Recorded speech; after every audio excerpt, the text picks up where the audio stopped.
Bom dia, meus queridos irmãos e amados amigos da IPI Metropolitana de Brasília. É com muita alegria no meu coração que nós vamos dar abertura hoje à nossa Escola Bíblica Dominical. Domingo é o dia de consagrado ao louvor, adoração ao nosso Deus, onde vemos a Escola Dominical para aprender mais da sua santa palavra. Hoje eu quero ler para vocês um texto de Mateus 18, versículo 21 a 22. Quantas vezes se deve perdoar a um irmão? Então, Pedro, aproximando-se, perguntou a Jesus: Senhor, até quantas vezes meu irmão pecará contra mim, que eu lhe perdoe? Até 7 vezes? Respondeu-lhe Jesus: Não te digo que até 7 vezes, mas até 70 vezes 7. 70 vezes 7, irmãos. 490, quase 500 vezes. Muitas vezes. O que nos indica, que nos mostra que devemos perdoar sempre, sempre, sempre. Em toda e qualquer circunstância. O perdão é um ato de amor. Quem ama, perdoa.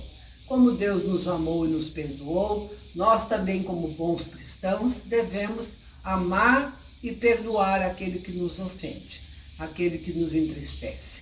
E deixar que Deus conforte o nosso coração, tirando toda a mágoa, tirando todo o rancor. Porque o rancor não é uma coisa boa, uma coisa cristã. Eu vou declamar uma poesia que fala exatamente sobre o perdão. Perdão.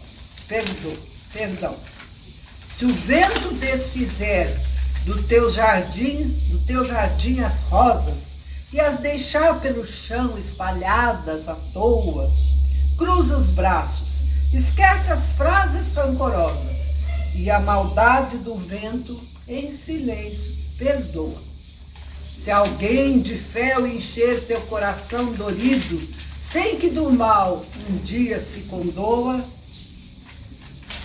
não maldigas a sorte, esquece o insulto recebido e a maldade do mundo impassível perdoa. É o que nós temos que fazer sempre. Perdoar, perdoar e perdoar. Amém? Vamos orar. Senhor Deus, muito obrigado, porque na tua palavra tu nos ensina a perdoar o nosso irmão quando nos ofender, como nos magoar. Como tu nos perdoaste com teu amor maravilhoso, nós também temos que transmitir este amor que foi derramado em nossos corações e amar aqueles que nos ofendem, e perdoar e esquecer de tirar qualquer mágoa e rancor do nosso coração. Dá-nos um dia maravilhoso na tua presença, na companhia dos irmãos, no estudo de hoje na Escola Bíblica Dominical. Em nome de Jesus oramos agradecidos.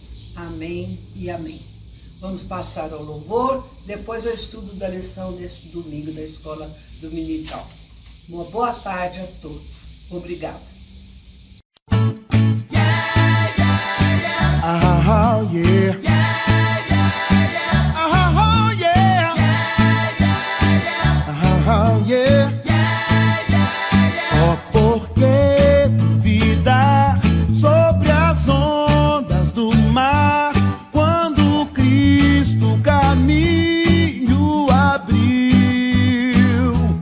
Quando força és contra as ondas lutar, seu amor a ti quer revelar. Solta o cabo da nau, toma o remo nas mãos e navega com fé em Jesus. E então verás que bonança se faz, pois com ele seguro será. Quando pedes mais fé, ele ouve, ó, crê, mesmo sendo em tribulação. Quando a mão de poder o teu ego tirar, sobre as ondas poderás andar. Solta o cabo da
dá refúgio à glória eterna de Jesus, o Rei dos Reis. Breve os reinos deste mundo seguirão as suas leis. Os sinais da sua vinda mais se mostram cada vez. Vencendo, vem Jesus. Glória, glória, aleluia. Glória, glória, aleluia. Glória, glória, aleluia. Vencendo, vem Jesus. O clarim que chama os crentes, a batalha já soou. Cristo à frente do seu povo, multidões já conquistou. O inimigo em retirada, seu furor já demonstrou. Vencendo, vem Jesus. Glória, glória, aleluia. Glória, glória, aleluia. Glória, glória, aleluia. Vencendo, vem Jesus. Eis que em glória refulgente sobre as nuvens descerá, e as nações, os reis da terra com poder governará. Com poder e santidade toda a terra regerá. Vencendo, vem Jesus. Glória, glória, aleluia. Glória, glória, aleluia. Glória, glória, aleluia. Vencendo, vem Jesus.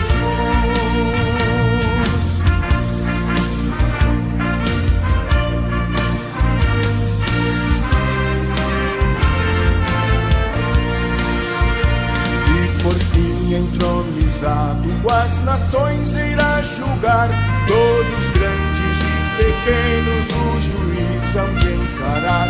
E os remidos triunfantes lá no céu irão cantar. Venceu o Rei Jesus.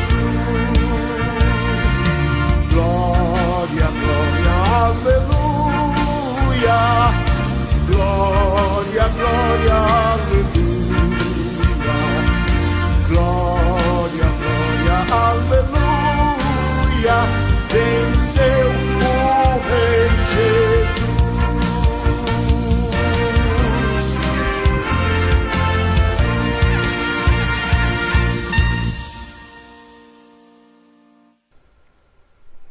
Bom dia, irmãos. Que a graça e a paz do nosso Senhor Jesus Cristo esteja com todos vocês nessa manhã. Mais uma vez nós estamos aqui para nossa amada Escola Dominical. E hoje nós estamos terminando a nossa revista, o nosso estudo sobre as cartas paulinas. Hoje nós vamos estudar as cartas pastorais que o autor colocou como título, Por uma liderança qualificada. O texto base que o autor da revista colocou é esse, a 2 Timóteo 2,15, que diz: procura apresentar-te a Deus aprovado, como obreiro que não tem de que se envergonhar, que maneja bem a palavra da verdade. Procura apresentar-te a Deus aprovado, como obreiro que não tem de que se envergonhar, que maneja bem a palavra da verdade. Essa é a nossa missão, essa é a nossa obrigação, apresentar-se a Deus aprovado e manejar bem a palavra de Deus, que é a verdade que salva e que liberta as pessoas da perdição eterna. Aí, quando nós falamos em cartas pastorais, quais são as cartas pastorais? As epístolas que formam as denominadas cartas pastorais são 1ª e 2ª Timóteo e Tito. Embora a epístola de Tito apareça na Bíblia depois das epístolas de 1ª e 2ª Timóteo, a ordem cronológica dessas epístolas é diferente. 1ª Timóteo e Tito foram escritas primeiro do que 2ª Timóteo. Por que elas chamam cartas pastorais? Cartas pastorais ou epístolas pastorais começaram a receber oficialmente essa classificação a partir do século XVIII. Porém, ainda no século XIII, quer dizer, 5 séculos atrás, 500 anos atrás, Tomás de Aquino já utilizava esse termo denominativo. Oficialmente, só a partir de 1700. Mas lá no século XIII, 1200 e pouco, Tomás de Aquino já tinha dado essa denominação a essas 3 cartas de Paulo, de cartas pastorais. Diferentemente das outras epístolas de Paulo, que são destinadas às igrejas, com exceção de Filemon, que foi destinada ao patrão de Filemon, as cartas pastorais são destinadas a 2 líderes da igreja primitiva da época. Timóteo, que naquele momento era o líder da igreja de Éfeso, e Tito, que era pastor da igreja de Creta. Então essas cartas foram escritas para esses 2 líderes de igreja, esses 2 pastores, Timóteo e Tito. Já nas cartas pastorais, podemos identificar Paulo como um pastor sênior, aconselhando seus pastores auxiliares. Essa característica reflete um modelo diferenciado de escrita em relação às outras epístolas que Paulo havia escrito. Quer dizer, a situação diferenciada. Antes Paulo saía pregando, aqui Paulo já é um pastor sênior, já delegou a função, já tem pastores cuidando da obra e ele é o sênior, ele cuida, ele administra, ele orienta, ele ensina os líderes. Quando as cartas pastorais foram escritas? Como em toda a nossa Bíblia, nós não temos como afirmar qual foi a primeira carta a ser escrita. O que sabemos é que 1ª Timóteo e Tito foram escritas no mesmo período. Considerando essa informação, as datas mais prováveis para essas epístolas são: Epístola de 1ª Timóteo foi escrita entre 62 e 64 d.C., Epístola de Tito, na mesma época, 62 e 64 d.C., e a Epístola de 2ª Timóteo, um pouco depois, de 64 e 68 d.C. E de onde que essas cartas pastorais foram escritas? Provavelmente, Paulo escreveu as epístolas de 1º Timóteo e Tito estando na Macedônia. Se isso estiver certo, então ele escreveu as primeiras 2 cartas pastorais durante o período de liberdade entre as 2 prisões romanas, quer dizer, quando ele foi liberto de uma até ser preso novamente. Quanto à carta de 2ª Timóteo, não há dúvida de que ela foi escrita de Roma, enquanto Paulo estava preso e prestes a sofrer o martírio. Estava realmente encarcerado. Elas foram as últimas cartas que Paulo escreveu, foram as mais tardias de Paulo. Ele escreveu-as para seus amigos e cooperadores, como nós já falamos, Timóteo, que mandara pastorear a igreja em Éfeso, e Tito em Creta.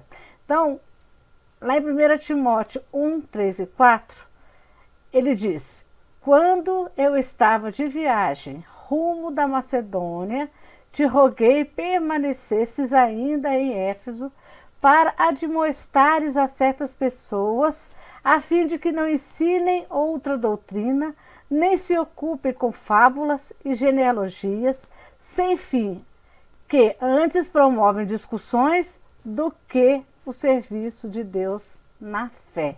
Então aqui ele fala, foi aqui que ele ordenou que Tiago permanecesse em Éfeso, para admoestar o que estava acontecendo de errado na igreja, as pessoas, para que elas não se afastassem da fé, tivesse o serviço de fé para Deus, de fé o serviço de Deus na fé. Aqui, para a gente não perder o costume, está o nosso mapinha. Aqui é a cidade de Éfesos. Onde é que ficava? Nós já estudamos, né? A carta aos Efésios. Então nós lembramos que a Éfeso ficava na Turquia, né? Era uma cidade privilegiada, porque podia se chegar por ela por terra e também por mar. Essas cidades que tinham essa situação geográfica eram cidades desenvolvidas, porque tinha o comércio marítimo e tinha também o comércio terrestre que as beneficiavam. Pessoas do mundo inteiro tinham acesso a essas cidades. Então a cultura nessas regiões era muito diversificada. Então as cidades eram cidades bem desenvolvidas, bem modernas para a época. Grandes metrópoles na época. Tito, que ficou em Creta. Aí ele diz: a Tito, verdadeiro filho, segundo a fé comum, graça e paz da parte de Deus Pai e de Cristo Jesus, nosso Salvador. Por esta causa te deixei em Creta, para que pusesses em ordem as coisas restantes, bem como em cada cidade constituísses presbíteros, conforme te prescrevi, alguém que seja irrepreensível, marido de uma só mulher, que tenha filhos crentes, que não são acusados de dissolução, nem são insubordinados. Então, para Tito, em Creta, foi dada essa missão, constituir presbíteros para que cuidassem das igrejas. Seriam que ser pessoas que tivessem algumas características, tinham que ser irrepreensíveis, marido de uma só mulher, que tenha filhos crentes, que não são acusados de dissolução, nem são insubordinados. Olha como que a família de um crente naquela época falava sobre o seu comportamento, sobre o seu estilo de vida, espelhava. E hoje, irmão, será que a nossa família espelha o tipo de crente que nós somos? Nós, como os presbíteros, será que a nossa família espelha o tipo de pessoas que nós somos? Será que nós temos essas características? O tempo pode ter mudado, mas a palavra de Deus é a mesma, as exigências de Deus são a mesma, a cobrança de Deus para nós, o que Ele quer de nós é a mesma coisa do que Ele queria das pessoas daquela época. Então, quando nós lemos isso na Bíblia, nós temos que fazer uma autoanálise, né? E ver como é que está a nossa posição, se nós estamos ocupando uma posição, um cargo na igreja que seja digno do nosso comportamento, do nosso estilo de vida, não é? Eu sei que é difícil, todos nós temos defeito, ninguém é perfeito, mas nós temos que procurar a cada dia, cada momento, ficarmos mais parecidos com o que Deus quer de nós. Melhorarmos, isso se chama santificação. Sermos cada dia um pouco menos falho. Amém? Vamos continuar. Aqui está a ilha de Creta, onde Tito ficou para cuidar da igreja aqui formada, constituir presbíteros, líderes, pessoas corretas que iam dar continuidade à obra de Paulo. Essas 3 cartas, elas contêm conselhos a serem seguidos por nós nos dias atuais. Vamos ver um pouquinho do que essas 3 cartas nos diz hoje, o que ela nos ensina hoje, o que nós podemos tirar delas e praticarmos hoje, nos dias atuais. Vamos falar um pouco sobre o diácono. O diácono seja marido de uma só mulher e governe bem seus filhos e a própria casa. Pois os que desempenharem bem o diaconato alcançam para si mesmos justa preeminência e muita intrepidez na fé em Cristo Jesus. Escrevo-te essas coisas, esperando ir ver-te em breve, para que, se eu tardar, fique ciente de como se deve proceder na casa de Deus, que é a igreja do Deus vivo, coluna e baluarte da verdade. Na casa de Deus, a igreja tem que se permanecer a sã doutrina, a verdadeira palavra de Deus, o verdadeiro ensinamento, o que Deus quer, o que Deus ensina, o que Deus busca, como é que Deus se revela. Isso é que tem que ser ensinado na casa de Deus. Olha o que ele diz da igreja. Ó, para que, se eu tardar, fique ciente de como se deve proceder na casa de Deus, que é a igreja do Deus vivo, que é a igreja do Deus vivo, coluna e baluarte da verdade. E a verdade é a palavra de Deus. A palavra de Deus está na Bíblia, que a Bíblia é a palavra de Deus. Paulo estava encarcerado em Roma quando escreveu 2 Timóteo. Isso nós já falamos no início, né? Que 1 Timóteo e Tito foi escrito num intervalo entre uma prisão e outra, num período de liberdade entre a prisão romana e a última, onde ele foi martirizado. Ele fala lá, ó, não te envergonhes, portanto, do testemunho de nosso Senhor, nem do seu encarcerado que sou eu. Pelo contrário, participa comigo dos sofrimentos a favor do Evangelho, segundo o poder de Deus. Então aqui ficou provado, registrado em nossa Bíblia, que Paulo escreveu 2 Timóteo quando ele estava encarcerado em Roma.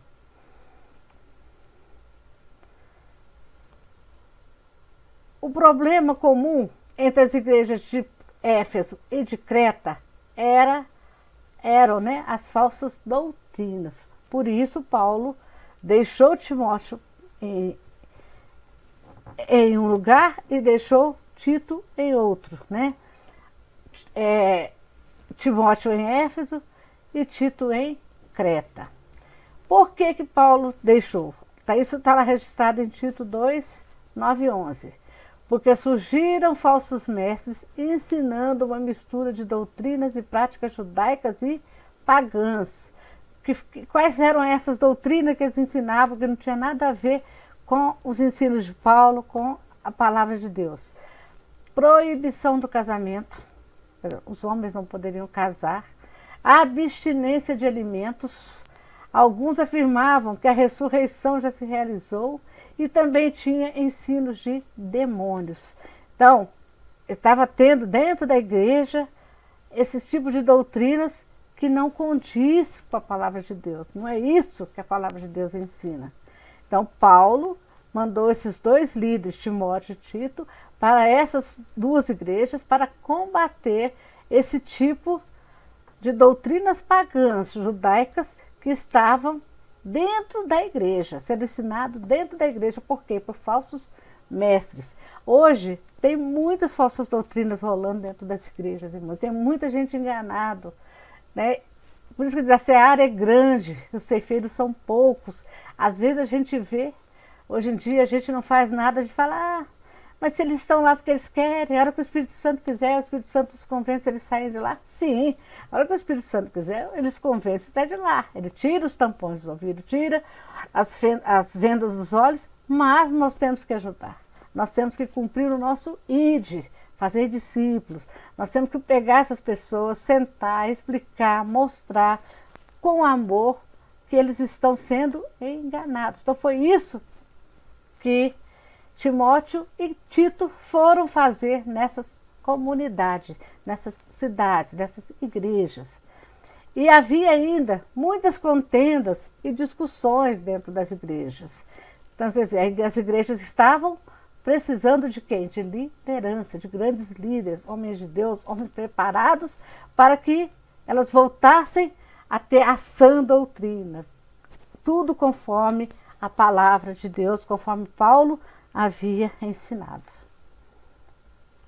Lá em 1 Timóteo 4, de 1 a 5 diz: ora, o Espírito afirma expressamente que, nos últimos tempos, alguns apostatarão da fé por obedecerem a espíritos enganadores e a ensinos de demônios, pela hipocrisia dos que falam mentiras e que têm cauterizada a própria consciência, que proíbem o casamento e exigem a abstinência de alimentos que Deus criou para serem recebidos com ações de graça pelos fiéis e por quantos conhecem plenamente a verdade, pois tudo que Deus criou é bom e recebido com ações de graça, nada é recusável, porque pela palavra de Deus e pela oração é santificado.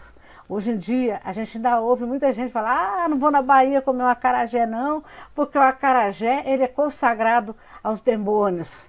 Se eu for na Bahia comer um acarajé com esse pensamento, crendo nos demônios, no poder dos demônios, vai me fazer mal sim. Agora, se eu for comer um acarajé como comida boa, o que Deus fez, tudo que Deus criou é bom, dando graças a Deus, vai ser abençoado e nada vai me acontecer. Muito pelo contrário, eu vou ser o quê? Vou ter o quê? Prazer na comida e vou ficar alimentado. Então nós temos que tomar cuidado com essas doutrinas que nos ensinam e que fica na nossa cabeça e que a gente às vezes sai por aí disseminando. Isso é perigosíssimo. Tudo que Deus criou é bom e recebido com ação de graças, nada é recusável, porque pela palavra de Deus e pela oração é santificado. Temos que ser crente, temos que ter fé, temos que acreditar na palavra de Deus e pôr em prática. Então, isso aí estava acontecendo dentro da igreja, essas coisas todas. Casamento, proibia casamento, abstinência de comidas, tipo de comida que não se pode comer, igual lá no Antigo Testamento os judeus não comiam, carne de porco, carne disso. Então, nós temos que pensar o seguinte, tudo que Deus criou para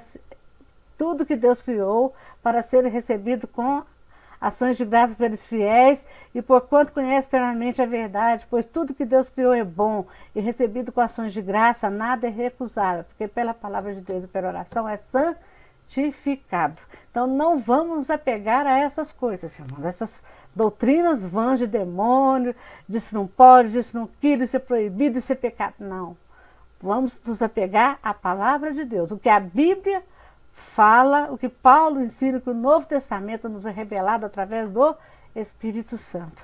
Amém? Lá em 2 Timóteo 2, 16, 19 diz: evita igualmente os falatórios inúteis e profanos, pois os que deles usam passarão a impiedade ainda maior. Além disso, a linguagem deles corrói como câncer, entre os quais se inclui Himeneu e Fileto. Estes se desviaram da verdade, asseverando que a ressurreição já se realizou, e estão pervertendo a fé a alguns. Entretanto, o firme fundamento de Deus permanece, tendo este selo: o Senhor conhece os que lhe pertencem. E mais, aparte-se da injustiça todo aquele que professa o nome do Senhor. Aqui Paulo citou até o nome dos que estavam fazendo falatórios profanos dentro da igreja, Himeneu e Fileto, dizendo que a ressurreição já se realizou, que Jesus não ia voltar mais, pois nós cremos que Jesus vai voltar e vai voltar em glória. A segunda vinda será a vinda que vai separar os salvos dos não salvos. Então isso aí ninguém pode nos convencer, né? Então vamos saber que o Senhor conhece os que lhe pertencem. Então quando Jesus voltar, nós vamos ter o selo em nosso coração, o selo da fé, o selo dos separados, o selo dos filhos de Deus, e Jesus vai nos conhecer como seus e nós vamos viver com Ele eternamente. Isso aí ninguém pode tirar de nós. Nenhum falatório inútil, profano, vai nos convencer dessa grande verdade bíblica. Mas lá, naquela época, esses dois homens aí, Himeneu e Fileto, estavam desviando muitas pessoas com essas falácias, nessas mentiras. Tito 2, 9 e 12 diz: quanto aos servos, que sejam em tudo obedientes ao seu Senhor, dando-lhe motivo de satisfação. Não sejam respondões, não furtem, pelo contrário, deem prova de toda a fidelidade, a fim de ornarem em todas as coisas a doutrina de Deus, nosso Salvador. Aqui ele está falando já dos servos em relação aos seus patrões e às coisas dos seus patrões, né? Então, o comportamento que eles teriam que ter com os patrões, ou ser respondões, e também cuidar das coisas que não lhe pertenciam, as coisas do patrão. Tinha que ser fiéis, né? Porquanto a graça de Deus se manifestou salvadora a todos os homens, educando-nos para que, renegadas a impiedade e as paixões mundanas, vivamos o presente século sensata, justa e piedosamente. Então, nós temos que ter uma vida sensata, justa e piedosa. O que é ser piedoso? É ser agradável a Deus, é viver conforme a vontade de Deus, é viver sendo obediente e fiel a Deus. Amém, irmãos? Daí tá tudo certo? Vamos continuar. Paulo também mandou Timóteo e Tito para combater as falsas doutrinas. Paulo recomenda a nomeação de oficiais qualificados em cada igreja. É importante que o oficial nomeado seja irrepreensível. Aí lá ele diz, fiel é a palavra. Se alguém aspira ao episcopato, excelente obra almeja. É necessário, portanto, que o bispo, o pastor, seja irrepreensível, esposo de uma só mulher, temperante, sóbrio, modesto, hospitaleiro, apto para ensinar, não dado ao vinho, não violento, porém cordato, inimigo de contendas, não avarento e que governe bem a própria casa, criando os filhos sob disciplina, com todo respeito. Pois se alguém não sabe governar a própria casa, como cuidará da igreja de Deus? A pergunta, né? Não seja neófito, quer dizer, novo na fé, para não suceder que se ensoberbeça e incorra na condenação do diabo. Pelo contrário, é necessário que ele tenha bom testemunho dos de fora, a fim de não cair no opróbrio e no laço do diabo, a fim de que não cause vergonha e seja presa fácil para o inimigo. Semelhantemente, quanto a diáconos, é necessário que sejam respeitáveis, de uma só palavra, não inclinados a muito vinho, não cobiçosos de sorte e ganância, conservando o mistério da fé com a consciência limpa, também sejam primeiramente experimentados e, se mostrarem irrepreensíveis, exerçam o diaconato. Então ele falou primeiro as características do pastor, agora do diácono. Da mesma sorte, quanto a mulheres, é necessário que sejam elas respeitáveis, não maldizentes, temperantes e fiéis em tudo. O diácono seja marido de uma só mulher e governe bem seus filhos e a sua própria casa, pois os que se desempenharem bem o diaconato alcançam para si mesmos justa preeminência e muita intrepidez na fé em Cristo Jesus. Então, Paulo deixou muito claro quais são as características necessárias para se ser um bom líder. Nós temos que ser pessoas que dão um bom exemplo, que têm um estilo de vida piedosa, pessoas irrepreensíveis. Perfeitas? Nunca, porque perfeito nós não somos mesmo, nós somos pecadores. Mas nós temos que vigiar, nós temos que orar, nós temos que nos revestir do Espírito Santo de Deus para que nós possamos conseguir ter êxito, para que nós tenhamos intrepidez da fé em Cristo Jesus. No combate contra as heresias, Paulo reafirma as verdades centrais do cristianismo. Quais são as verdades centrais do cristianismo? Salvação pela graça, através da fé em Cristo. Não há outro meio. Uma vida santificada, livre do pecado. E crer e ser submetido ao juízo de Deus. O objetivo da repreensão cristã. Por que às vezes Paulo ordena que ele repreenda os irmãos que estavam em pecado, brigões, fazendo zoeiras dentro da igreja, né? Ele diz lá em 1 Timóteo 1,5: Ora, o intuito da presente admoestação visa ao amor que procede de coração puro e de consciência boa e de fé sem hipocrisia. Então, se eu vou admoestar, se eu vou repreender alguém, tem que ser com amor, com coração puro, com a consciência boa, sabendo o que estão fazendo, sabendo das consequências de como vou fazer, e tenho que ser uma pessoa de fé e não um hipócrita. Que é aquela pessoa que fala que tem fé, mas na hora H ela fraqueja, ela não dá o bom exemplo, né? Adianta eu ensinar uma coisa que eu não vivo, é diferente. A carta de Tito também contém exortações práticas sobre o serviço a patrões e senhores.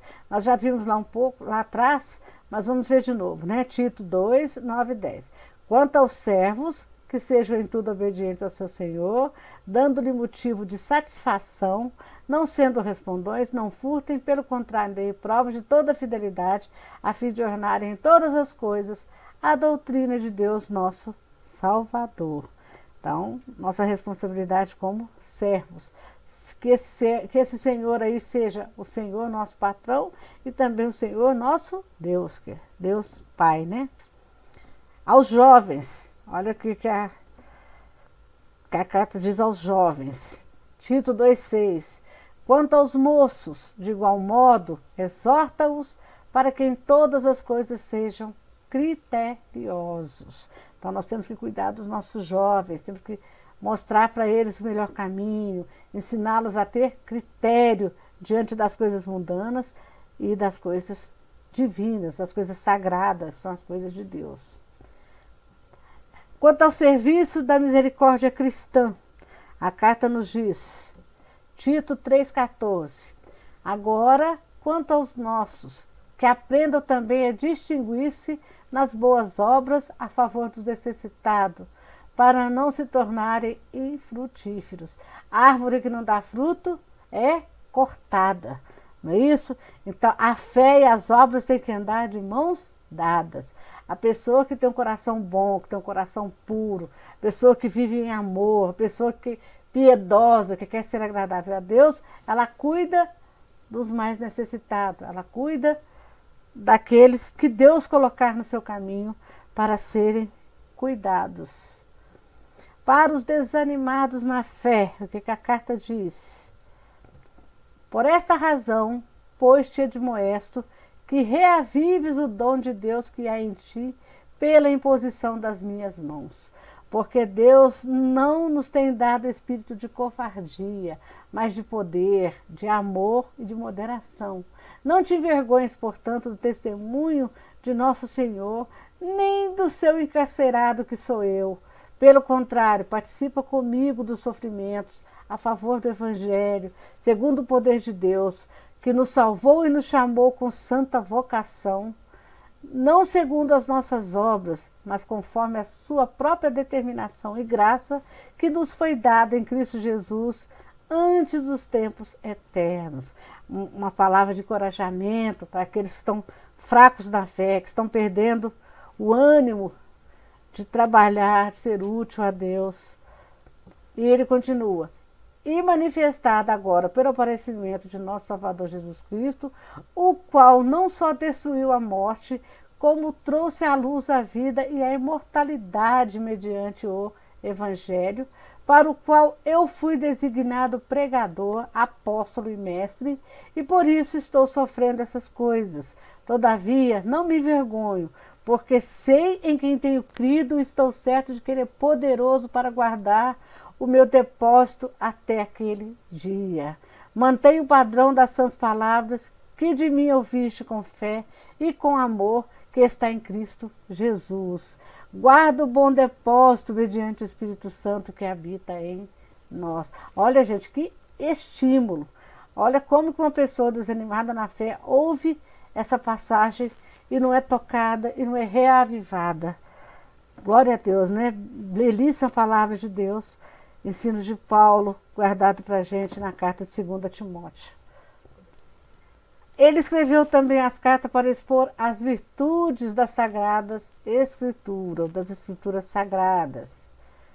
Lá em 2 Timóteo ainda, 3,16, ele diz, toda a Escritura é inspirada por Deus e útil para o ensino, para a repreensão, para a correção, para a educação na justiça, a fim de que o homem de Deus seja perfeito e perfeitamente habilitado para toda boa obra. Então, Nós temos nas mãos as Escrituras, que é a palavra de Deus, inspirada pelo Espírito Santo de Deus, que é o ensino, ela nos repreende, ela nos corrige, ela nos educa na justiça, ela contribui para que nós sejamos perfeitamente habilitados para sairmos e cumprirmos o ídolo de Jesus. Preparado, habilitado para a toda boa obra. Glória a Deus, né, irmãos? E nós vamos terminar citando lá na segunda epístola de Timóteo 4:7, que diz, ó, na epístola de 2 Timóteo podemos encontrar um teor de aconselhamento um pouco diferente. Na última das cartas pastorais, o apóstolo Paulo praticamente admite seu martírio iminente. Ele sabia que ia ser morto. Prestes a ser morto, o apóstolo dos gentios fala a Timóteo acerca da sua tamanha confiança em Cristo. Ele ressalta que nem mesmo a morte poderia abalar a sua fé. É nessa carta pastoral que Paulo faz uma reflexão de toda a sua vida em serviço do Evangelho de Cristo. Nessa reflexão, ele faz a inesquecível declaração: combati o bom combate, acabei a carreira e guardei a fé. Combati o bom combate e acabei a carreira e guardei a fé. Glória a Deus, palavra maravilhosa. Irmãos, será que quando nós estivermos velhinhos, sentados na varanda igual Salomão, olhando para o monte, e analisando toda a nossa vida, tudo que nós fizemos, desde que nascemos até aqui, nós vamos ter essa mesma conclusão de Paulo? Será que eu vou poder dizer, combati o bom combate, acabei a carreira e guardei a fé? Por isso nós temos que viver bem, dia a dia, sendo úteis, sendo irrepreensíveis, sendo tementes a Deus, piedosos, para que quando nós estivermos prestes a morrer, todos nós vamos, não sabemos a hora, ou nem sabemos se Jesus vai voltar antes de nos levar vivos, né? Tem uma frase de um teólogo que diz: nasci morto e morrerei vivo. Será que nós também vamos poder dizer isso? Nasci morto e morrerei vivo, né? Que eu combati o bom combate, acabei a carreira e guardei a fé. Amém. Espero que essa seja a nossa reflexão na hora que nós estivermos nos despedindo desse mundo e partindo para a glória, ao encontro de Deus. Então, que o Senhor os abençoe, que nós tenhamos uma tarde maravilhosa, uma semana que está se iniciando hoje, abençoada, bem direcionada na presença do Senhor. E que nós possamos também passar a tarde em reflexão, em oração. Se pudermos, vamos ler várias vezes as cartas, essas cartas pastorais. Vamos estudar, vamos comer a palavra de Deus, vamos nos alimentar da palavra de Deus, para que nós, quando formos para agora, chegarmos lá o que? Aprovados, né? Diante do Deus Pai. Amém, irmãos? Que Deus abençoe a todos, uma boa semana. É o que eu desejo a todos vocês de coração. E até a noite no nosso culto.